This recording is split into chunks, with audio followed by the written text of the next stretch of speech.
Bismillahirrahmanirrahim. Assalamu alaikum students. I hope you all will be fine. Chapter number 9 transport, and today our topic is transport of water. तो students आज के lecture में हम देखेंगे पढ़ेंगे कि प्लांट्स को में जो है वाटर की ट्रांसपोर्ट किस तरह से होती है. First of all question is why do plants require water. Plants को पानी क्यों चाहिए होता है. क्या आप बता सकते हैं कि प्लांट्स को पानी क्यों चाहिए. नंबर 1, प्लांट्स को अपने फोटोसिंथेसिस के प्रोसेस को कैरी आउट करने के लिए मींस फूड मेकिंग प्रोसेस को कैरी आउट करने के लिए पानी की ज़रूरत होती है. क्या सिर्फ फूड बनाने के लिए पानी की ज़रूरत होती है. Is this the only one reason why green plants require water, कि जस्ट फोटोसिंथेसिस के लिए पानी चाहिए. नहीं, हम लोगों ने एक और टॉपिक पढ़ा था अपना, transpiration, loss of water from leaves. पानी जो है वो लीव्स में से ट्रांसपायर होता है और ट्रांसपायरेशन के लिए भी पानी की ज़रूरत होती है. तो हम देखेंगे कि ये जो पानी है वो किस तरह से प्लांट्स के अंदर ट्रांसपोर्ट होता है from roots to aerial part of the plant. तो आज हम पढ़ते हैं कि किस तरह से पानी जो है रूट से लीव्स तक ट्रांसपोर्ट होता है. Transport of water. The process by which water is raised to a considerable heights in plant has been studied for years in the botany.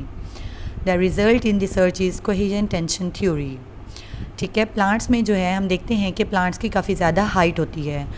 तो प्लांट्स जो हैं रूट्स से वाटर को रूट्स के थ्रू सॉइल में से वाटर को absorb करते हैं. उसके अंदर डिज़ोल्व मिनरल सॉल्ट्स वगैरह एब्जॉर्ब करने के बाद जो रूट्स के बाकी हैं स्टेम लीव्स वगैरह बाकी पार्ट्स जो हैं उस तक ये ट्रांसपोर्ट करते हैं.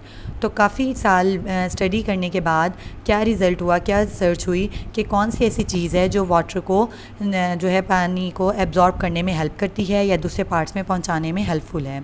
तो इस रिसर्च को उन्होंने नाम दिया साइंटिस्ट ने कोहेशन टेंशन थ्योरी. तो अब हम इसकी स्टेटमेंट देखते हैं कि ये क्या होती है. अकॉर्डिंग टू दिस थ्योरी, इस थ्योरी के मुताबिक the force which carry water and dissolve material upward through the xylem is transpirational pull. ठीक है, इस थ्योरी के मुताबिक ये है कि पानी और उसके अंदर जो डिज़ोल्व मटेरियल्स होते हैं, सॉल्ट वगैरह होते हैं, मिनरल्स, वो जाइलम के थ्रू जो है बाकी प्लांट्स की बॉडी को जाते हैं और वो किसके लिए के थ्रू जाते हैं, ट्रांसपायरेशनल pull.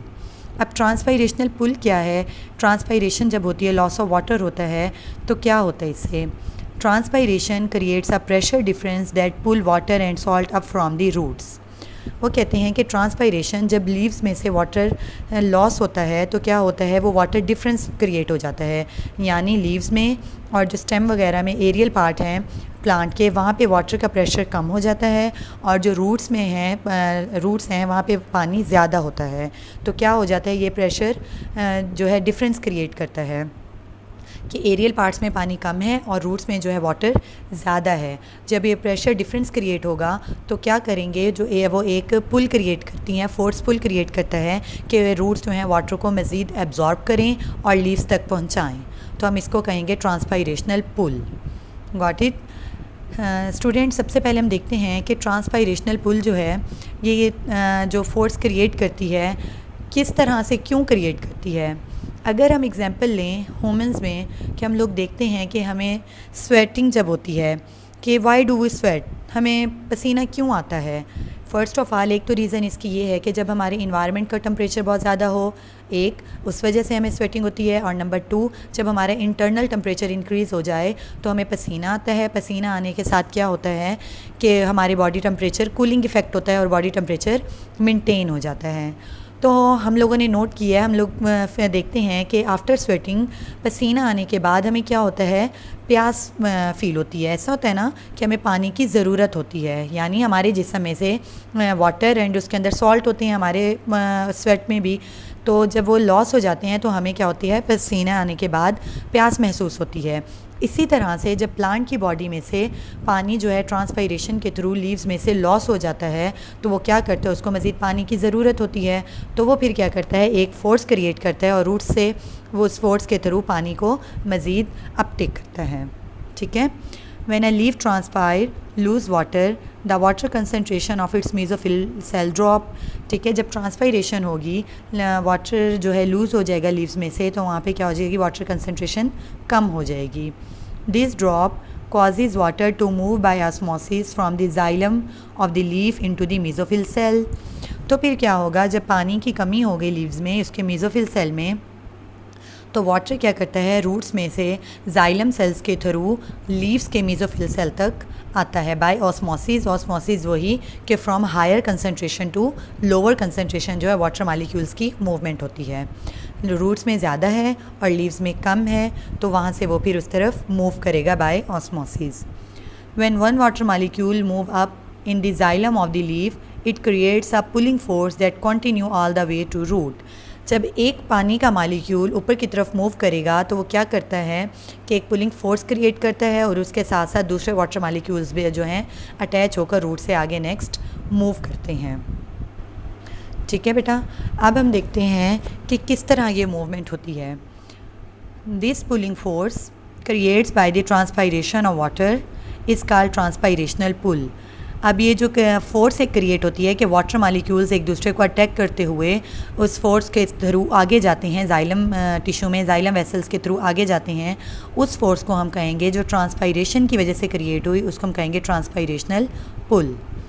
It also causes water to move transversely यानी सबसे पहले रूट की जो एपिडर्मिस है वहाँ पे एंटर होगा वाटर, उसके बाद एपिडर्मिस के बाद जो हमने ब्रॉड रीजन देखा था कॉर्टेक्स में जाएगा, कॉर्टेक्स के बाद पेरीसाइकिल, इसी तरह पेरीसाइकिल के बाद जो है आगे जाइलम सेल्स में एंटर होगा, जाइलम सेल्स के थ्रू फिर वो आगे इस तरह लीव्स के पास वाटर पहुँचेगा।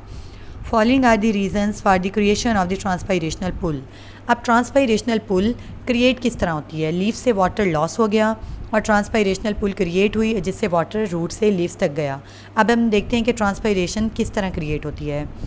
Water is held in a tube xylem that has small diameter.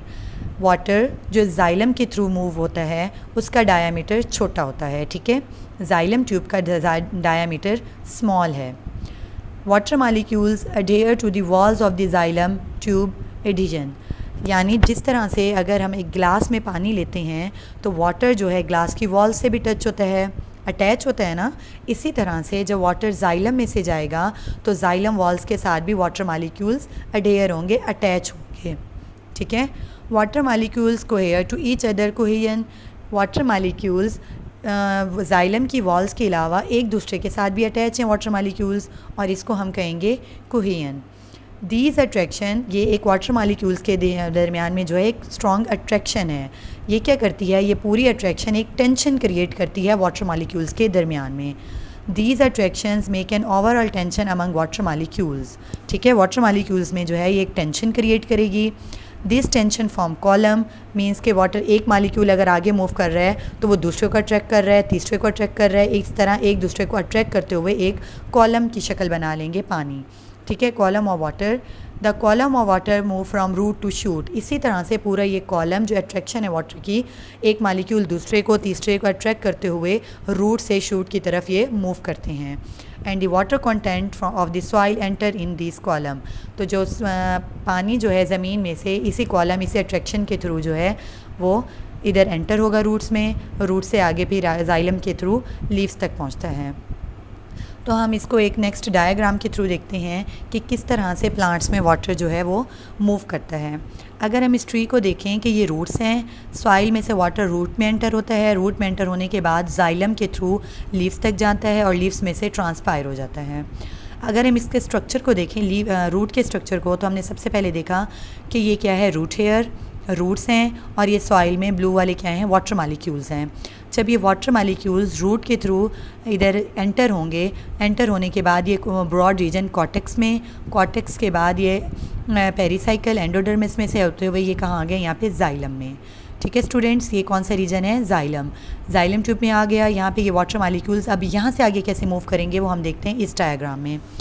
जैसा कि मैंने आपको बताया कि जाइलम का जो है ये डायमीटर स्मॉल है, डायमीटर स्मॉल है, इस वजह से ये जो वाटर मालिक्यूल्स हैं ये जाइलम वॉल के साथ भी अटैच हैं, और जो वाटर मालिक्यूल्स जो जाइलम वॉल्स के साथ अटैच हैं उसको हम कहेंगे कोहेयन। ठीक है, इसी तरह से वाटर मालिक्यूल्स जो हैं वो एक दूसरे के साथ भी अटैच हैं। ठीक है, वाटर मालिक्यूल्स एक दूसरे के साथ भी अटैच हैं, उसको हम कहेंगे कोहेयन, और वाटर मालिक्यूल्स जो हैं वो वॉल्स ऑफ जाइलम के साथ भी अटैच हैं, उसको हम कहेंगे एजियन। ठीक है, एडिशन कहेंगे और इसको कोहेजन। और ये जो वाटर मालिक्यूल्स हैं एक टेंशन क्रिएट कर रहे हैं, वाटर मालिक्यूल्स आगे की तरफ मूव करेंगे। जब ये मूवमेंट होने के बाद ये लीव्स तक पहुँचेंगे तो हम लोगों ने लास्ट ये देखा डायग्राम में कि यहाँ पे ये जाइलम ब्लू वाले जो वाटर मालिक्यूल्स हैं जाइलम सेल के थ्रू कहाँ पे आ गए, ये मेसोफिल सेल्स, लीफ के मेसोफिल सेल्स में आ गए। यहाँ से ये एयर स्पेसिस में होते हुए स्टोमेटा में से बाहर एयर की तरफ ट्रांसपायर हो जाएंगे। तो ये हमने पूरा प्रोसेस देखा कि किस तरह वाटर रूट्स में से जाइलम में से पास होते हुए लीव्स तक और फिर वहाँ से आगे किस तरह ये एयर में ट्रांसपायरेशन होती है। तो हमने देखी कि किस तरह पूरी ट्रांसपायरेशन पुल क्रिएट कर होता है प्लांट्स के अंदर और वाटर को फ्रॉम रूट्स टू लीव जो है वो ट्रांसपोर्ट करता है। आई होप आपको ये क्वेश्चन टॉपिक समझ आया होगा। आपने इसको पूरे टॉपिक को for long and short question दोनों के लिए प्रिपेयर करना है। अपना ख्याल रखिएगा। जज़ाकल्लाह, अल्लाह हाफिज़।